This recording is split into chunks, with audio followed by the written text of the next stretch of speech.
Good morning. Yesterday, I watched a movie called Napoli Ever After, and it's not happily, Napoli. And it's about an African American woman who has a transformative experience with her hair. Now, I don't understand what it's like because mine is pretty simple. It's thin and, it does what it does because it does one thing. It just is flat and thin. Have my mother's hair. That's what she got. It's what I got. I have a little understanding of what that's like with my daughter's hair because my husband's Filipino. She has this beautiful, voluminous, wavy hair that was a mess to deal with when she was little. But getting back to it, I wanted to tell you how I came to this topic today was how the mirror could possibly be a tool or a gateway to really understanding self-acceptance. So many of us equate the mirror with self-hatred if we don't like how we look that day, or we give some type of meaning to the reflection. But I wanted to just really think about how we could use that tool that most of us use daily, to get ready to go out into the world and try to be acceptable in our appearance. But instead of looking at it as an object for reflection of judgment, maybe there's something else we could do. But one thing that really caught me with this story, and if you haven't watched it, it's on Netflix, I would highly recommend it. If you're struggling with the concept that I'm going to try to intelligently explain today, that came to me on my morning walk, was how she was groomed since childhood with stories and a self-identity and told, this is your program, that you have to always look perfect. You have to act perfect. You have to have the right saying. Her hair became a symbol. And when people would look at her gazingly and with approval and everything, that fed this ego that she had manifested and buried her true self below all of that. She felt worth by the praise that others gave her regarding her appearance and this beautiful hair that she had. Well, there was a series of events that occurred that the man that she'd been seeing and living with for 2 years didn't propose to her on her birthday, and she had high expectations of that, and they ended up breaking up. And she goes through this personal transformation, and part of that was getting lost with alcohol and shaving her hair and awakening the next day to seeing herself bald in the mirror. And, the alcohol had allowed her to have the freedom to do what she probably, her deep inner self, was wanting to do, was to get rid of this burden that was really suffocating her true self. And I'm not saying you need to go shave your hair or do anything drastic, but it's just an analogy to help you understand what I'm hoping to convey today. And anyway, she goes on to grow and learn some very valuable lessons. And maybe that planted the seed why I was so strongly urged to share this message today. But, so many of us have heard these, people say, oh, you have to love yourself. Oh, tell yourself you love yourself every day. This is how you're going to transform. And I think it's more than that, right? I think when you're forcing yourself to say, I love you, to, let's say, someone in the mirror, right? That reflection is coming back. If you're not connecting to your true, deeper, magnificent being, what you're saying is you're trying to convince yourself to love what you are seeing as a form, as this body that's changing every day. And that's really hard to do, right? Especially when in our heads, our minds are comparing ourselves like, oh, you may verbally say it, but do you really believe it? Do you truly feel it? Especially as we get older and wrinkles and things happen, the body changes. I certainly have seen these things happen, and I'm starting to get these little cherry hemangiomas that my grandmother had, my mother had. I was like, oh, there you go. And, some wrinkles and age spots and all those things to embrace as our body goes through its transformation with the years that go by. But there's something ageless and something magnificent within each of us. And how can we access that? How do we know when we find that peace? And it's not a narcissistic thing. It's not an ego-driven thing. It's just understanding that each human is a magnificent being. And, you know, I'm find myself just so enthralled with understanding when I look at someone or speak to someone, I want to see who they are beyond the form. I don't care about the body. I want the body to be healthy. Don't get me wrong. I want the quality of your life so the being can maneuver and do its purpose. But that's different. What I'm talking about is your soul, your spirit, but your being inside. What is that energy inside? What is that gives your form its ability to do? What is that energy, whatever you want to call it?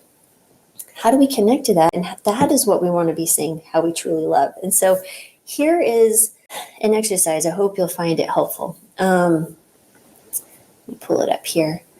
So basically, that's why I called reflect and reveal. And it's really an awakening to yourself, your true self, that magnificent being that's within you. And these are just some steps that I think might be helpful. Maybe you need to do it a different way. I just found I did practice this myself today. And I think it might be super helpful for you. Again, adjust to whatever works for you in your place of readiness to be present with yourself and non-judgment. It's a mindfulness exercise. So basically, you really just kind of prepare with a quiet space in a mirror. Mirror is what's needed here. You could be sitting down, you could be standing, whatever's comfortable for you, but just needs to be peaceful where you won't be interrupted. Okay, maybe it's in the car, maybe it's a little car dash mirror. And you want to begin with closed eyes, right? So you just kind of stand or sit in front of your mirror in preparation, and then just take a moment to ground yourself and really, feel the feet planted, that grounding technique. It brings you to the moment that when you notice your feet are on the ground. So many times when we're walking around, we don't pay attention unless our feet are hurting because we're wearing uncomfortable shoes or something. But just planting your feet on the ground, right? And then just understand this is anchoring you, right? This is to this moment, right?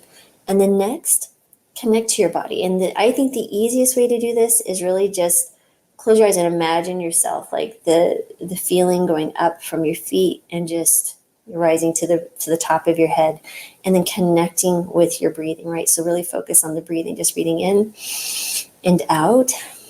I do that so many times through the day. It helps me bring back if I'm concerned about something, or maybe I'm worried about a patient, or worried about a family member, or worried about my dog having surgery next week. These worries are illusions. They're just stories I'm making up in my head. And but that mindfulness breathing is in the judgment, right? Or the judgment of like, I'm about to stare at myself in the mirror. This is crazy. That helps us bring back to the moment, right? It releases the judgment to go and do its thing. Have no judgment on your judgments. Don't feel guilty about having these thoughts or that you need to be perfect at. This is just part of the journey. So when you do that mindfulness breathing, just noting it coming in and out is so powerful. And again, that brings you to the moment. And then you want to open your eyes and observe. So just, open your eyes, begin observing reflection. Do this without judgment or evaluation, just simply observing the presence that's in front of you. Again, no judgment. You hear thoughts. If they creep up in your head, you thank them for coming, but allow them to leave. One thing that I've found that's helpful if something annoying is occurring in my head is, you can either, some people place it on a cloud and let it go, or a little paper boat and it rolls down the river. What I like to do is just imagine myself as invisible and it just passes through. So whatever works for you, whatever visualization, just allow it to go. The more attention you provide it, like judge it or have a discussion, it's going to get stronger. If you resist it, it'll get stronger. It's like the little kid that has a temper tantrum. If you don't pay attention, they'll just keep going. And if you ignore it, they'll come back louder the next time. So it's just allowing, accepting, and just moving back to the breathing. If you really struggle, go back to your breathing. But when you could start also maybe at the top of your head and reflecting whatever you're looking at, just acknowledging your physical appearance, and then turn your attention to the sense of self behind your appearance, right? So look into your own eyes. They really are the channel to the soul, and then kind of feel the presence of that being that exists beyond the physical, right? So that's what we want to connect with. And imagine for me, something that really helps is looking at the eyes, and then imagine your whole body falls away. Have you seen those videos like on Instagram where they're just like video tricks and they're standing there and suddenly the person disappears and their clothes collapse? Imagine that for you, right? And then what's left is your presence, that being, that energy that makes you you. And again, this isn't about saying I love you out verbally. It's just nothing about judgment. It's just about acknowledging the presence, your being. And if judgment arises, remember these are just mere thoughts. Just refocus on your breathing and the presence within you. And then what happens is you do find a sense of peace and enjoyment. There is a sense of love, but it's a different love versus that forced love, like, I love you. Like putting up cards, remind yourself that you love you. I feel like that is, that fake it till you make it. I don't think that works here. But if you can connect to that person, the being that is you, that magnificent being that's you, and find that and hold that as a sacred moment, guess what's going to happen? Because if you can acknowledge that in yourself, that's going to allow you to acknowledge it in others. And so when you have moments with anybody, any time of day, if you hold that moment and understand that that's a sacred moment, that's a moment that two magnificent beings are together, that's even more amazing. And you don't have to say anything, you don't have to think anything, you don't have to judge anything about it. It's just being present with them and acknowledging how wonderful it is. And I think there's peace and joy about that. And if we started doing more of that, if we see each other, regardless of who the person is, it could be the person who cut you off and just saying, I acknowledge the being in you, and understanding that they're in a different state of mind, and accepting the fact that that's where they are in this and that's your moment. There's no need to fight it. If you feel angry, like maybe turn towards and say, interesting, I wonder why I'm feeling angry. Right? Or if you're feeling resistance in doing the exercise, like, why am you feeling resistance? Is there a fear of going outside of a territory, or that the feeling that you don't like yourself or you don't love yourself? Because that fear is really strong and it's something that we attach ourselves. It's a story that we identify with. And it's really scary sometimes to let go of it because we don't know what's on the other side. And I think that that's the power of this exercise, is that you're going to find that you have such a beautiful, magnificent being. Everybody does. And there's no one better or worse. There shouldn't be any judgment on anyone. We're scrolling through Instagram. We compare ourselves to people's happy, beautiful moments. And that just creates more stress and resistance and feeding this, either guilt or jealousy or unhappiness.